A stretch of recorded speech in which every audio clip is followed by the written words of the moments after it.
వంచిన వారి గతి నా కన్నులు ఆసక్తిగా చూచెదను.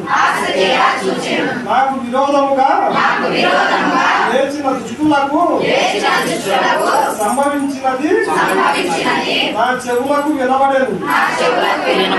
నీతిమంతులు ఖర్జూర వృక్షము వలె మొగ్గు వేయుదురు. లెబనోను మీది దేవదారు వృక్షము వలె వారు ఎదుగుదురు. యెహోవా మందిరములో నాటబడిన వారై వారు మన దేవుని ఆవరణంలో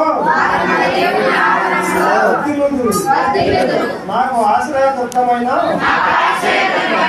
యెహోవా యథార్థవంతుడనియు ఆయన యందు ఏ చెడుతనము